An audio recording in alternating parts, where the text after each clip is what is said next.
finally, it's 2026 and we're still going to glow this year.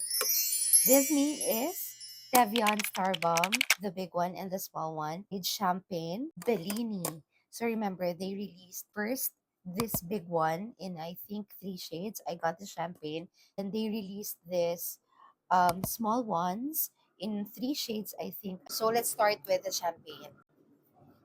Tada! Ngayon, since it's 2026 and we still want to glow, let's welcome the year with glitters because why not? There. It smells really good. Ayan siya. Can you see that? Wow.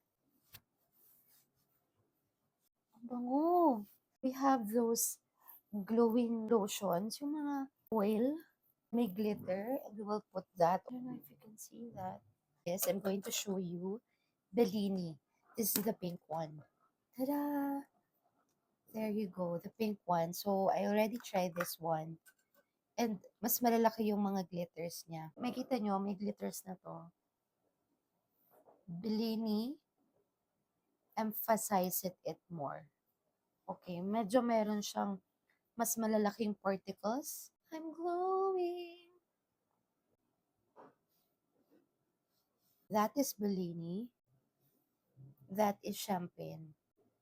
Mas fine itong sa Champagne as compared kay Bellini. Try this before you buy. These are the swatches, Champagne and Bellini.